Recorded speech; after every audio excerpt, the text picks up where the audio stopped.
What's up, SnapFlash fam? Today we're breaking down a heated moment in Botswana's parliament that's got everyone talking. Opposition MPs absolutely torching President Duma Boko's State of the Nation address. And trust me, it got brutal. Imagine your government's entire plan being compared to the Titanic, moments before hitting the iceberg. Yeah, that actually happened in Parliament. Before we dive in, hit that subscribe, smash the like, and turn on the notification bell so you never miss the real talk.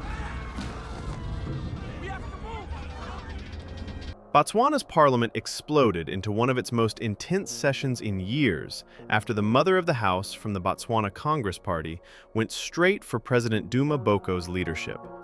She described the National Development Plan, the budget framework, and the SONA as bloated, overloaded, confused, a ship headed for disaster.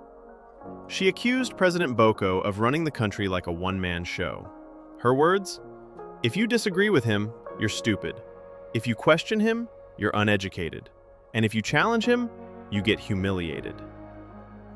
Mr. Speaker, on the 15th of April 1912, the Titanic sank with devastating consequences.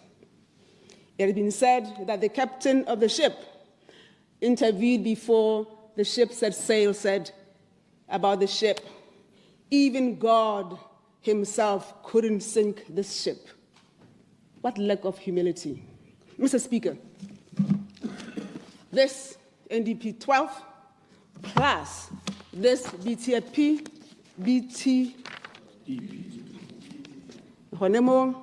and plus this SONA represent our Titanic, the ship that's going to sink. A bloated ship, a ship that does not need to sail in its form as we speak. It's overloaded, it's unrealistic, it's confusing, it's confused, and it's captained by a captain whose posture and language suggests that he needs only his voice.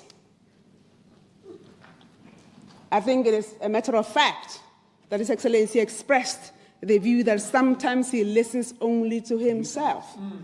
That is the posture.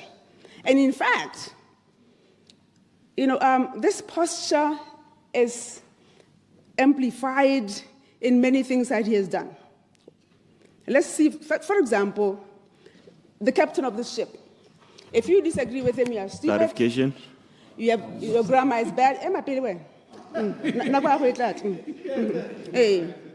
If you question him, you are stupid. Your grammar is bad. You need to go back to school. You are uneducated. You have no solutions. He tries to humiliate him. He humiliates you. He cites Latin maxims, of course, and long dead Western authors and philosophers to show that how easy is it perceived. But Mr. Speaker, it was in this House that the President, using his power of presidency, instructed me and Honorable Kapinga to actually now somehow be trainers to our members of opposition. I mean, what authority do we have? What was the suggestion? That we are smarter than them?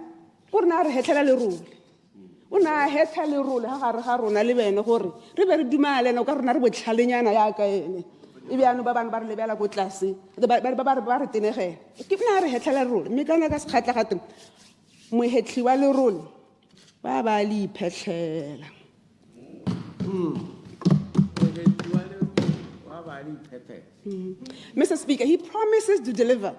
And when he moved the deadline, instead of apologizing to say, I promised you 4,000 pula, it will not come today. I'm sorry, mea culpa in Latin. He said, you are stupid for saying that he moved. How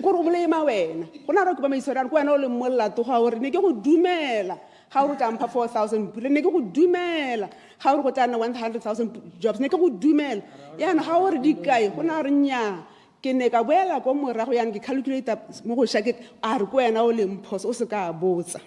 She then went after 5 major issues. 1. passport for sale idea. 2. Direct appointments. 3. New city plans. 4. Constitutional review. 5. Gender-based violence remarks. She blasted Boko's statement that everyone is violent, saying that idea dangerously normalizes abuse. It is my view that this posture, of I know everything, this posture that only my views matter, this posture of there's only one voice is demonstrated by, I think, 5 points that I will show. First of all, the passport sale. The passport sale. I mean, that's a huge departure from policy. You cannot even begin to advertise that, to go outside and talk about it, even bring a law before engaging the owners of this land at Kotla meetings, get a sense of what are people saying. So first of all, there's a problem with it, the fact that it's actually for sale. And secondly, even the price that we hear about. I mean, 1 million pula, which has been the floated price, is the price of a 3-bedroom house with Kobuka. So we have built this country. In 1966,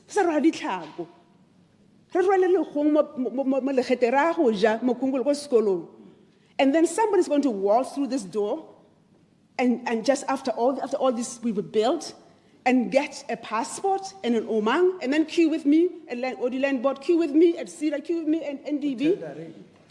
I mean, that's a huge departure from policy. If you're going to do that, engage the people. And also, if you're going to do that, please believe that this citizenship is worth more than 1 million pula. Please. It shouldn't be sold. But if you're going to sell it, please, it should not be sold at all. But if you're going to sell it, and who are these people? Why would they buy this? Why would they buy it?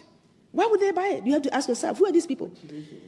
The direct appointment policy. That's another new stance. It's been said many times, but one of the key elements of government procurement is competition and transparency. So it is now the default position as opposed to the exception. Again, it's an indication that there's only one voice. If you don't want to involve other people, that's the stance as I see it. The creation of a new city. The creation of a new city in Kgalagadi. Well, even just when the government decided even to carve out a portion of Palape to create Buang, the Biustihel, there was a debate in cabinet and in parliament, because those are huge projects. You don't create a city which is going to actually involve new laws, new policies, new regulations, without involving batho ba lehatshileo.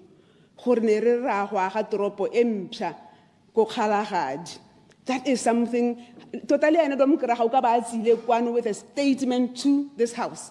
A statement so that should be debated. Statement there. Just that we can actually decide, as executive, decide to create a new city in a country without involving anybody. But I don't know who else, and we hear about it at press conferences. We read about it on Google. We hear,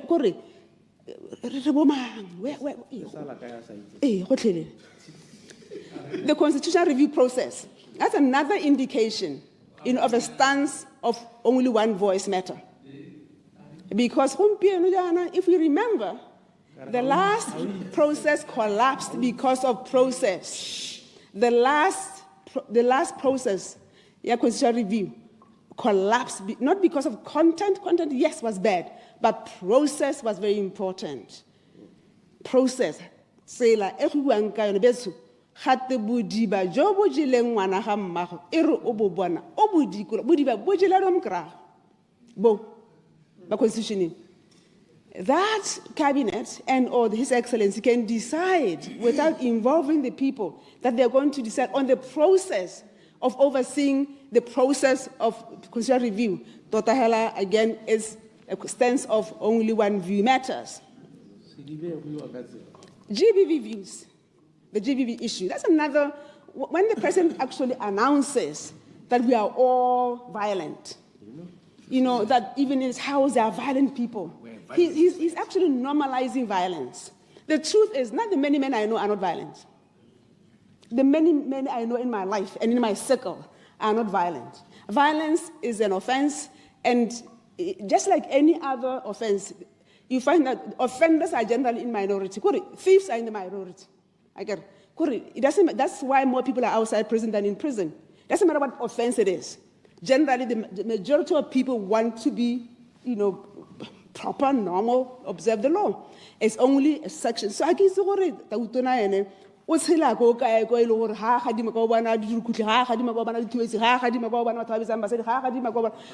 where is this place that he's living in? Because in this country, the people I know is that the majority of people, are law-abiding citizens. But when you say in this house that GBV is actually by everybody, and therefore Honorable Chombo cannot, you cannot blame her for not doing enough because really it's all of us. We are doing it in our bedroom. Basically, you are normalizing it. You are telling that man over there who's violent, that woman over there who's violent, whoever that said it is okay. Return hell. GBV, we are violent. Clarification. I will yield. Clarification on Dr. Modise. Thank you very much, Mother of the House. Maybe you can clear it for me how we did establish that violence in itself is not something that we can accept. But as well, gender-based violence is a subset of violence. Then how does it come about that when you call it violence, now you are normalizing it, when violence in itself is not normal? I'm not clear on that. Thank you. Madam of the House. Okay, maybe you misunderstand. His Excellency says we are all a violent society. In this house, he says, how can we deal with this problem? Because everybody is violent. Even in this house, some of you here, if you are going to bedrooms, you are violent. When you say that, basically you are saying there's nothing we can do about it. You are saying, I'm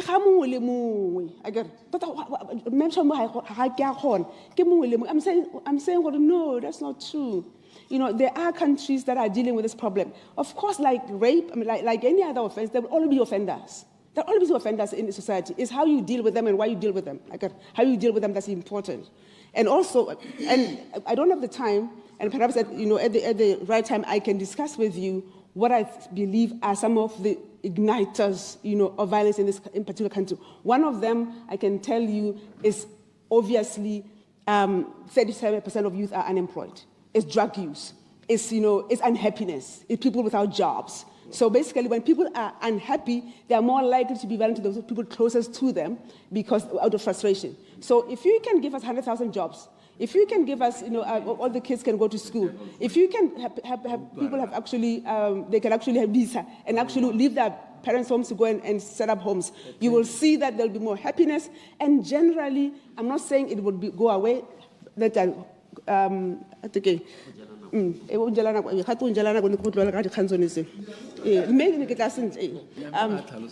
The other thing, let me also say, it doesn't matter how the GMC, were purchased. We cannot live a GMC lifestyle anymore. We just cannot. So I'm not saying that the current government is wrong to continue with that particular purchase already been done, but it means what else are you doing to indicate that you are not perpetuating this GMC lifestyle? So where are the cuts? Where are the indications of cuts? Which can tell you that if we don't deal with this issue now, we are going to be in the worst position in 12 months' time. When His Excellency was speaking, I had only two figures. One figure was 140 million that's going to be a loan, and there was applaud. Who applauds a loan? Who applauds a loan at this juncture? In the next 12 months, or maybe 14, some say, some 18, we will not be able to borrow anymore. So every borrow we do is actually, we are getting deeper and deeper into a hole. The other figure he's talked about was 200 million for creatives. It wasn't new money, it was redirection of existing money. So again, there's nothing to applaud. Instead of using it for this, we're using it for this, which is good, but that's not new money. But let me use the last 6 minutes talking about now, I'll try to have 3 minutes maybe talking about why I think this ship is going to sink. First of all, just read this document.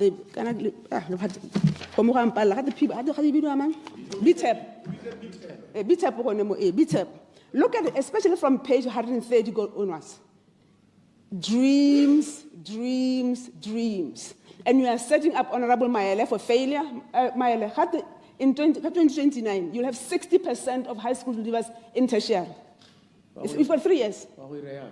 They're setting you up for failure. And Honorable, the basic education, how did there be a 100% of transition from junior high to Form 4? Setting you up for failure. All of you are going to have passed 31 laws in the next year. 31 pieces of legislation. It's impossible. Imagine the regulations. They are said, this is setting you up for failure. You'll be defending it for the next 3 years because it is impossible. It is not that we don't want to be succeed. We are just saying that it is a bloated ship that is going to sink. When you have no priorities, that's a problem. Just pick up a few. Pick up a few and say education and health. Forget about, and say to Madam, forget about internal roads in OG. Forget about them. You are not going to be building because we don't have the money. Instead, we're going to do targeted roads. And we will understand.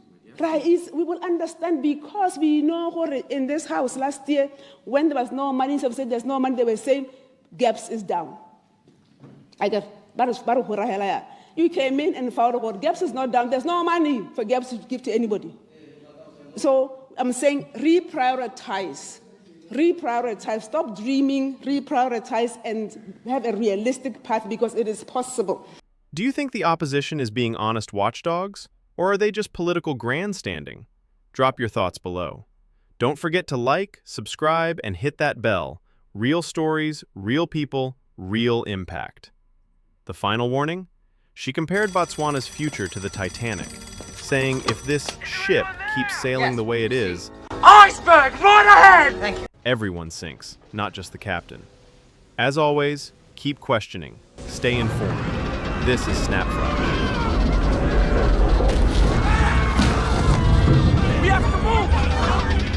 Spent all my life holding all of it closely. I played it innocent, a feel of discontent. I'm finally facing it all, fearless.